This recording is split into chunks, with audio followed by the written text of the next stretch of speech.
Good day, listener, and may the morrow find you just as well. I'm holding up, thank you. Strange though this place is, I do find it fascinating. Memories slither around its corners like smoke, and if I'm not mindful, they may strike. Perhaps they are serpents, or perhaps they only desire to be remembered, as one might desire a warm meal, a soft bed, the smooth skin of a lover's body. It's hard to say. Only, I know if I am not diligent with these memories, they threaten to overwhelm my curious mind, to leave me here drunk on them, with not even my wits to defend me. And wouldn't that be fatal, friend? I mean, you're already aware of my propensity to get lost in a story, to let it enrapture me far longer than I intended. I suppose we're all victims to our proclivities. Today, let us travel to Sushya Sek, seat of Sushyana the God-Mage, the great city of the lake, one of what was once 3 Seks, though few speak of the ruins known as the Shattered Sek. Fewer still brave the salted lands to see its rubble, forbidden as it is to enter. Forbidden by whom? Well, by the God-Mages themselves, Ram and Sushyana. Ah, Sushyana, near as tall as Ram, an alluring woman with long white hair, ice blue eyes, and dark, caramel-colored skin. Her Sek, too, was a wonder to behold, built upon an island on Lake Vaka, connected to the mainland by the Victor's Bridge. Its walls were thick, tall, white where the water did not beat against them, brown-green where it did. Above them, the sky was a sapphire blue on sunny days. A breathtaking Sek that, like Sushyana herself, could transfix you with its beauty while swallowing you whole. And at its center, the tower, abode of the God-Queen. A structure so tall one could not view its top from within the Sek. So tall it split the clouds like the rudder of some gargantuan vessel. A mind-boggling building that seemed to change shape as it rose, stretching and growing, thinning and thickening, its walls multiplying depending on the angle from which one viewed it. A mix of maddening geometries. Its color, too, shifted from white to blue to purple and 1,000 hues between, though so subtly one could not be sure if its cause was merely the way the sun hit it at certain times of the day, the way all colors change from dawn to dusk. For those within the Sek, the tower was a constant, a shadow at the edge of their vision, a presence looming above them, daring them to gaze upward and find its tip among the stars. A fool's gambit. No, to perceive its true height, one had to travel far from the Sek, out to the Krakol Plains, home of the Aelkai, where distance would shrink the tower to a thing one could perceive whole. Look, sweet listener, I see a band of them there now, traveling across dry, cracked dirt toward the Sek. Another memory poised to strike. Let us join them.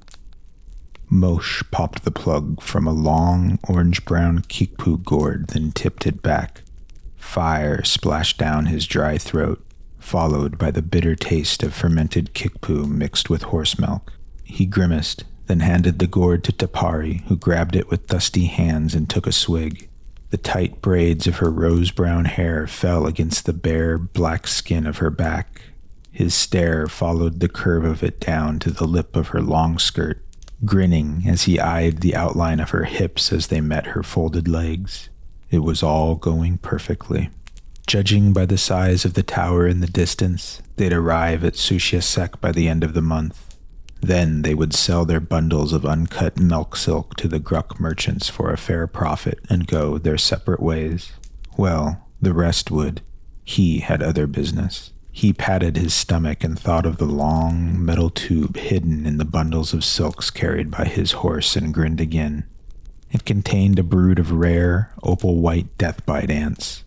The insects represented a fortune of his time and money, both of which he'd spent hunting a queen in the rocky foothills of the Tukond Mountains. Common wisdom said none of the ants existed outside the silk farms of Kepwi-Kug. In fact, it was rare to find anyone who knew death bites made the sought-after Elkai milk silk. But Moshe knew. He'd learned it from a sly, rollish merchant who'd found him drunk in a dark corner of one of Sushya Sek's winehouses years ago. Moshe believed the man sensed a potential for riches in him. After all, It was said the Rollish could sniff out such things, and he'd risked much to capture a queen from the sticky, silken nests the ants built in the dark crevices of ancient, cracked rocks in the toucans. He'd risked his very life, for weren't they called deathbite ants? So poisonous one of the small, white insects could kill a gruck. Well, he'd learned what none but the master keepers at Kepwikug likely knew. The name was a lie. He'd been bitten many, many times, and he'd received nothing but a few itchy red bumps. Yet a bite was only one danger. Carrying a queen without the keeper's consent was forbidden, and being caught meant facing a worse death, the trial of the sparrows, where one was hanged naked over the cliffs of Kepwikug, body slathered in honey and seed, and left to be picked clean by birds and insects while the sun baked you alive. That threat, he knew, was no myth. He'd live a rich man or die a fool, he thought. Alcohol danced in his head. The group was nestled under the shade of a bluff overlooking a dried riverbed that ran through the northern scrublands of the Krakol Plains.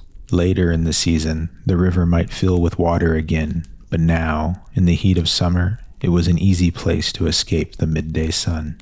Their horses grazed on short, stocky plain grass and chewed at the flowery yellow and white ends of needled cur bushes, swarming with four-winged zip-zip flies.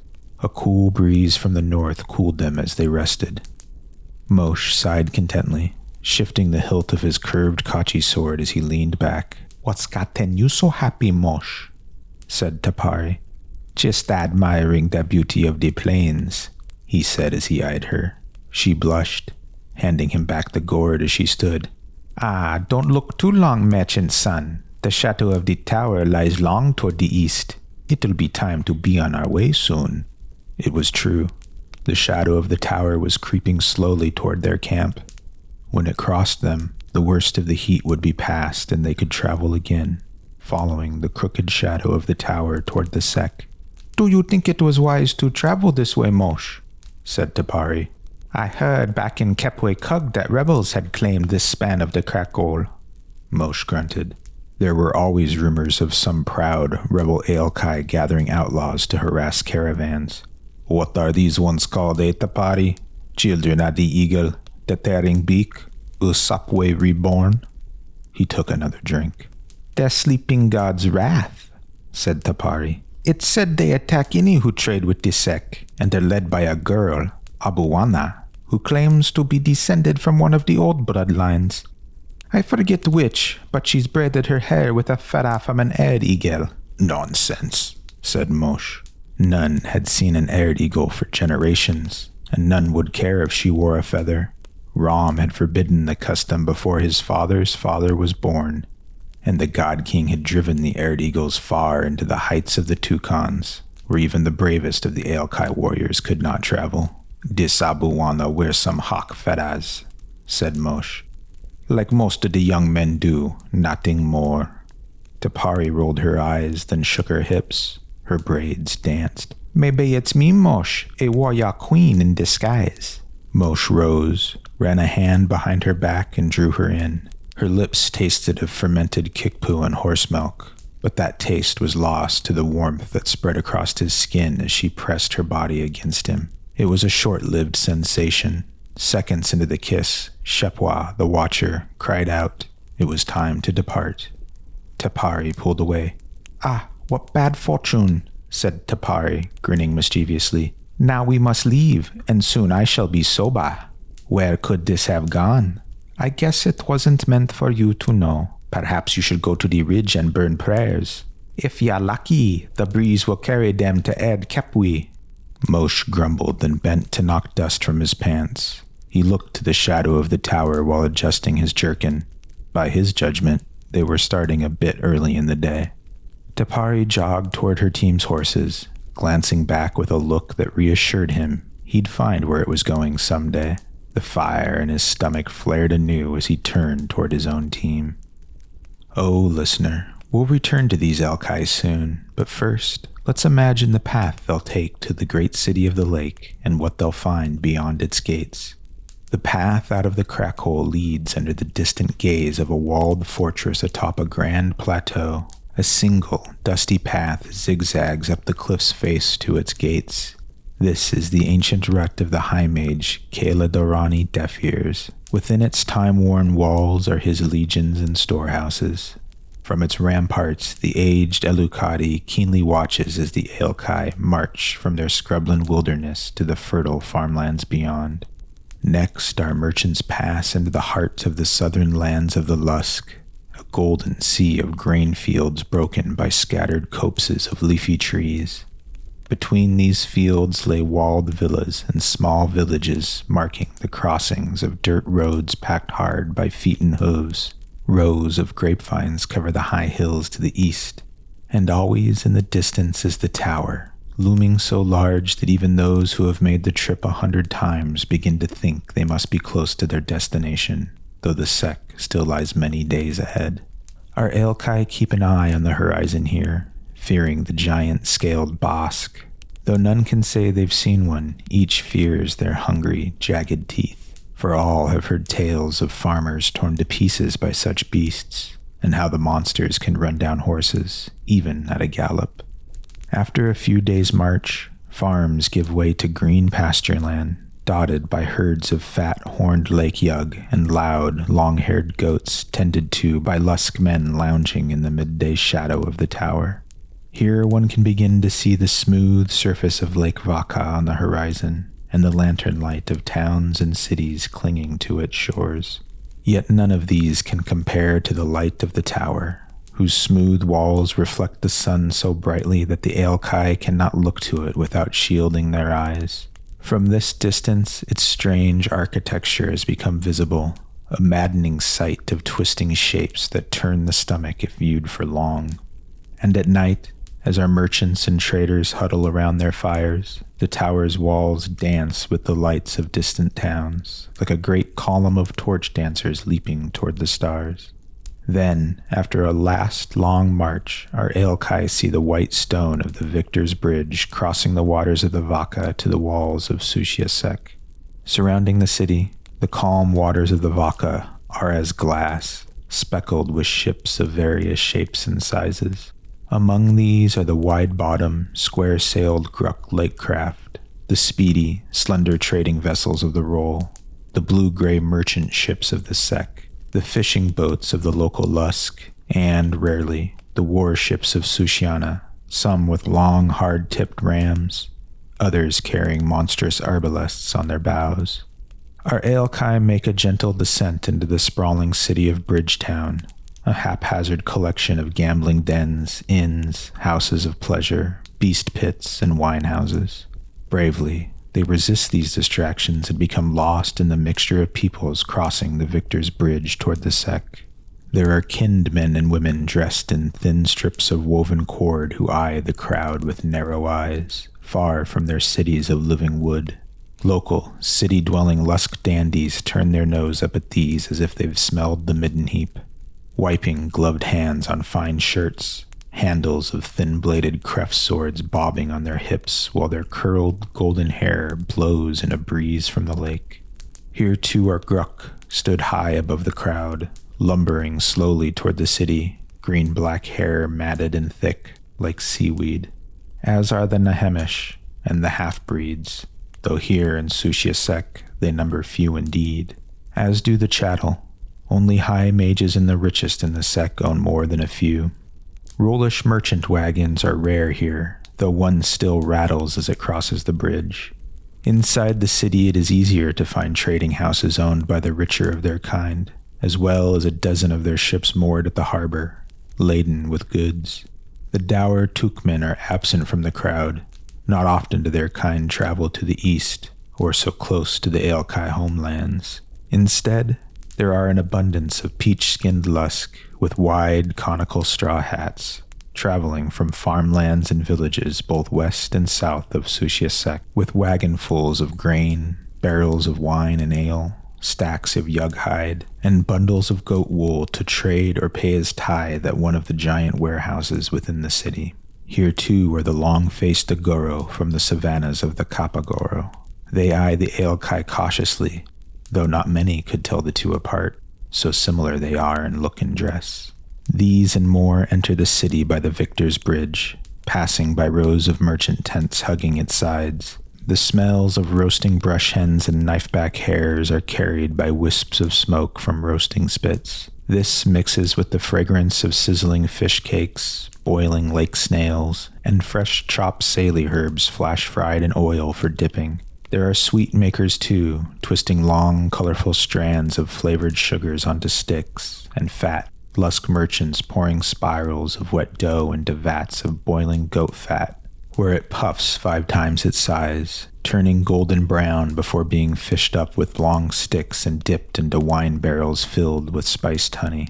From these teeming masses a voice screams, "Truca!" and a hush falls across the crowd as eyes turn to what little of the open waters they can see above the bridge's walls. Perhaps our proud Aelkai even reach for their curved Karchi swords before the mischievous children who shouted the warning scramble through the legs of travelers, laughing over the curses of the onlookers.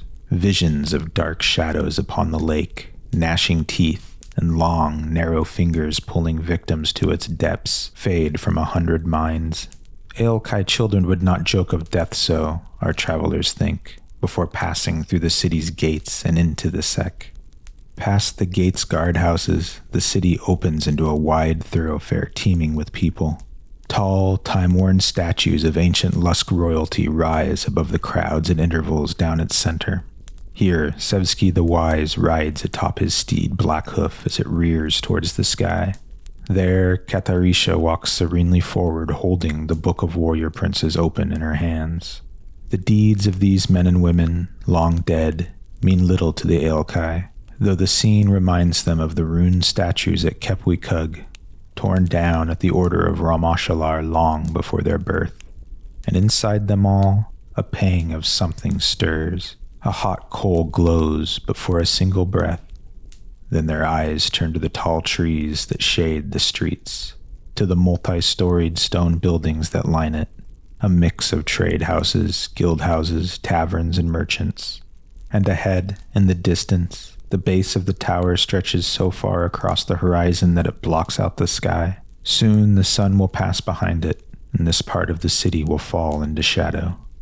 Our merchants follow this road for some time, passing by gardens and fountains, guardhouses, bazaars filled with spices and perfumes that threaten to overwhelm before being whisked away on a warm breeze. The sad sounds of wide-necked Luskan lutes float above the din of the city from the dark doorways of dreamer dens, where men and women lost to flame and pipe pluck the instruments idly.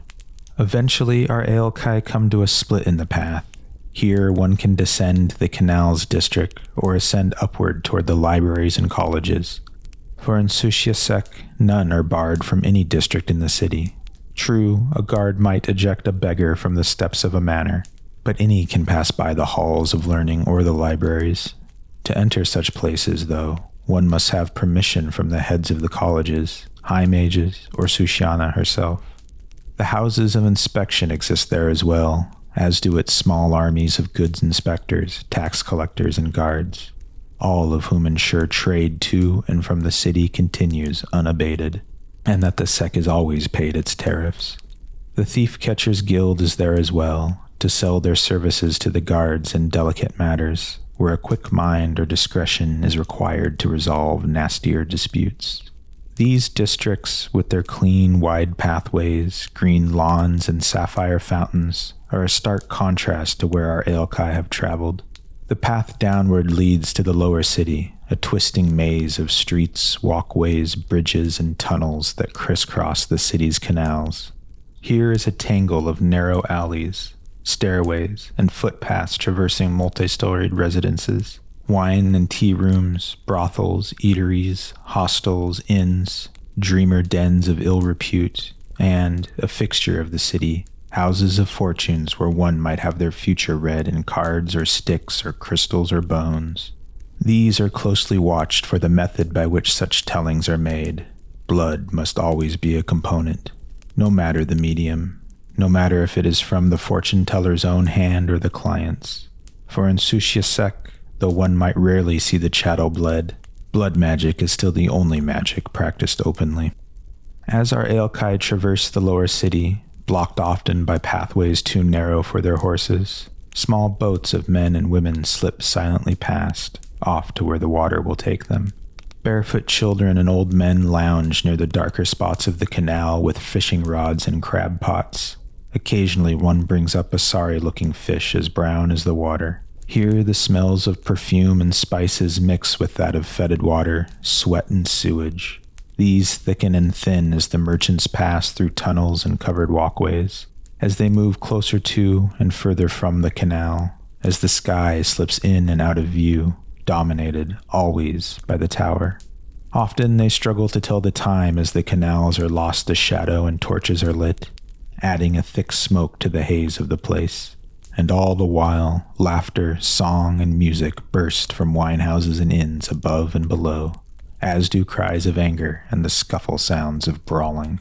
Finally, they cross a last bridge and rise from the lower city to the doors of a trading house built in the Gruk style, a half-circle doorway leading to a tall domed structure covered with thick, unadorned daub.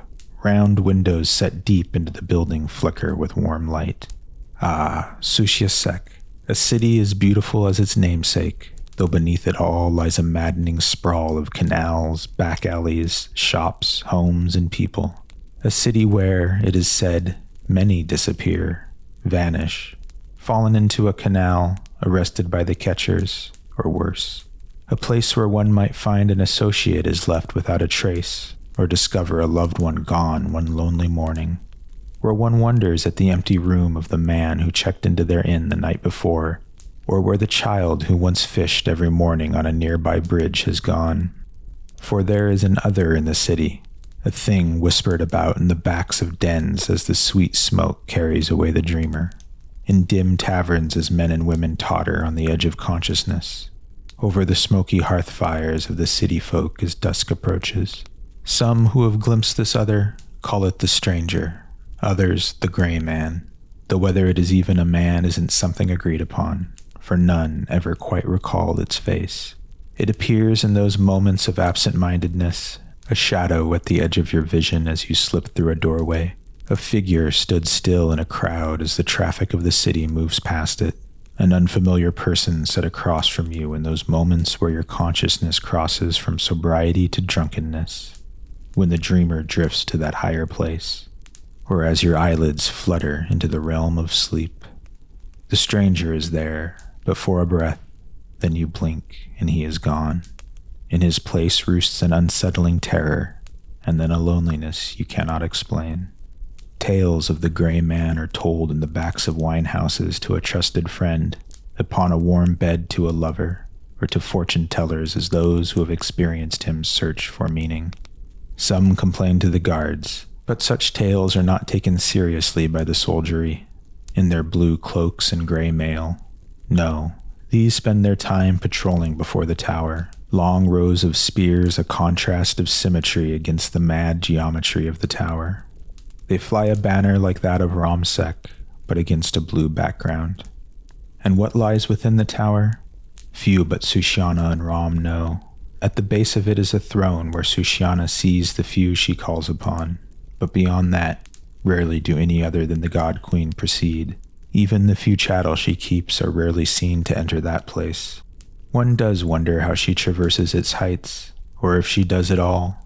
Perhaps atop it the God Queen still builds, alone in her silken blue gown among the clouds, white hair snapping in the wind, laying layer after layer with magic unknown to all but the God-Mages, reaching ever higher until she might pluck the stars, one by one, from the night sky.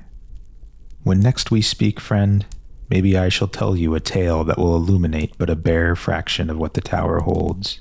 But now, let us return to the dusty scrublands of the Crackhole, to our ale-kai on their way to the Sek, to Mosh and Tapari, and the fires of passion so often stoked by strong drink. Mosh wrapped the pack strap under the chestnut mare's belly, ran it through the eye at the other end, then tied it down. The smell of sweat, horse, and leather filled his nose. He gave the pack a firm jerk, making sure it could shift as the horse traveled. Satisfied, he leaned forward and ran his hand inside the innermost roll of silks. It slid easily against the smooth fabric until he touched the hard tip of the tube. The man waiting to buy it promised him an estate and new role, far from the eyes of anyone who might suspect what he'd done, and enough gold to drown a village. Smiling, he pulled his hand back and glanced at the wide shadow of the tower. How would he make Tapari understand, to convince her to leave their people behind and follow him? The truth wouldn't do, but he had weeks to work on the lie. A high-pitched screech threatening to split the sky sounded from behind him. It echoed into the distance as he spun.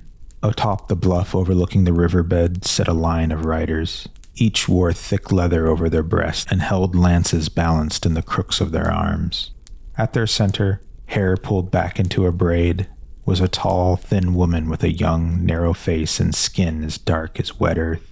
A feather as long as his forearm was woven with beads and bands of red silk into her black braided hair. A large feather indeed, but not one from an arid eagle. Such feathers were supposedly the length of a man's leg, impossible to weave into hair no matter what the tales said. And what a sight it would be if they were. Feather aside, surely this was the woman Tapari had mentioned.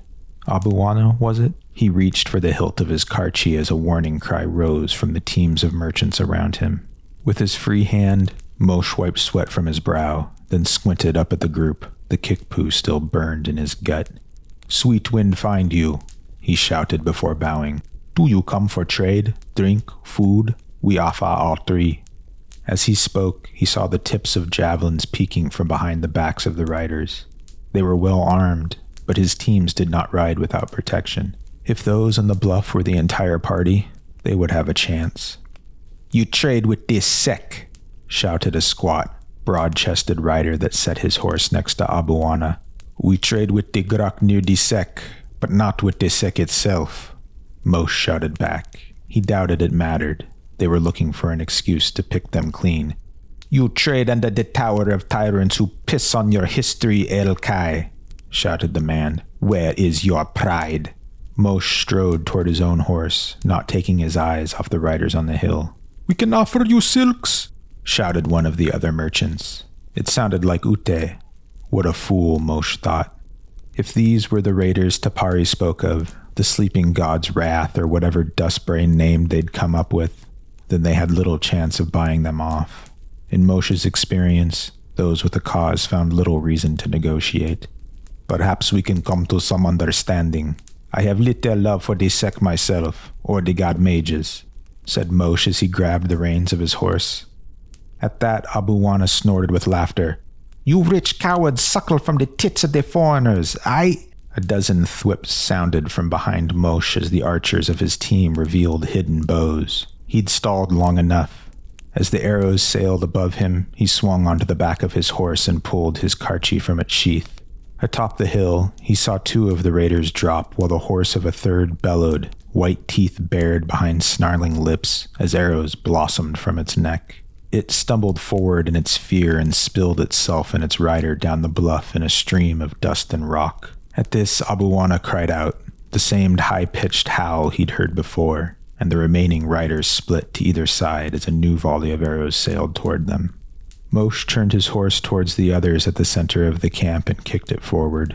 Already most were mounted, lances raised, scanning the distance for the approaching raiders. From opposite sides of the bluff rode two groups of riders in talon formation, lances lowered. The left was led by the squat rider that had sat next to Abuana, the right by Abuana herself. Each rode at the tip of a wedge the riders formed, and each galloped toward the opposite flank of their group. A classic El Kai formation, talon and claw. Each talon meant to pin them in place, while the next found a flank. Only two groups were too few. Where were the others? Moshe spun his horse toward the wedge led by Abuana as he screamed orders for the archers to split targets between each group. Then he found them. Two more talons appeared from behind the bluff, followed by a double line of mounted archers. It was too many. Their teams stood no chance. He spat, then looked for Tapari. She was mounted, javelin in hand, eyeing the oncoming raiders with her dark, lovely eyes. Even her snarl was beautiful. A thundering of hooves approached. The first talon was almost upon them. The years spent seeking his fortune flashed in his mind. The long summers crawling through the foothills of the Tukand Mountains. The sweat, the pain, the fear he'd never find it, that it was all some great game played upon him. He thought of the tube, still secure in the rolls of silks, of the riches, the life of ease promised him. "Tapari!" he shouted as he pulled his reins away from the group, but she did not turn her head, and a second later he watched as the javelin left her hand and caught an oncoming rider in the chest, a boy barely old enough to grow hair on his chin. His lance dipped, skipping along the ground as he tried to hold himself up in the saddle, horse peeling from the talon under the wild shifts of weight. A second later, the rest of the riders crashed into Tapari's line, and all were lost in a cloud of dust and screams. Moshe cursed, then kicked his own horse forward before the second talon hit his group. As he galloped away, he looked back to see Ute gutted by a lance. His innards slithered to the ground like an upturned basket of snakes. Soon the next talon would be upon the archers, and it would be over. Tapari. No, she was dead by now. Had to be. They'd leave no one alive. Yet he hadn't seen her drop. And what of his pride? What good were all the riches in the world next to such shame? If he could save her, she'd have to come with him to New Roll. He turned, slowing his horse as he looked back. And there she was, Abuana, lance leveled at his chest but a breath away. He swung his karchi as he danced his mare sideways. A shock ran up his arm as he connected with the shaft of the lance, deflecting it away. Abuana shrieked, then began to turn her mount in a long circle to come at him again. Shame fled his mind, Tapari fled his mind, even the metallic tube, and in their place, terror swooped down. He kicked his horse and sped from Abuana, toward the tower, toward escape. The crack coal flew past him as he rode. Leaning forward, he clutched the reins, urging the horse onward with his body and heels. Yet when he turned, there was Abuana, matching his pace, weapon leveled toward him. She rode with the skill of a master lancer, yet she looked so young. In the distance, a great cloud of dust rose over the battle. He turned back to the tower and shouted at his horse to go faster. He'd outrun her. He had to. A shadow slid across the path before him, followed by a cry so loud and shrill his ears felt as if they'd burst. His horse pulled hard to the left, then something slammed into his side and he flew, spinning through the air. When he hit the ground, he heard a crunching in his chest as pain flared through his body and dust enveloped him. The sound of his horse screaming filled his ears. Then there was a loud snap, and it stopped. In its place, a terrible gurgle and another piercing cry. He tried to sit up, but his body would not listen. A warm pain spread over his chest as the dust around him was carried away by the breeze. He turned his head toward the noises he heard, and for a moment he forgot himself. The largest eagle he'd ever seen stood above his horse.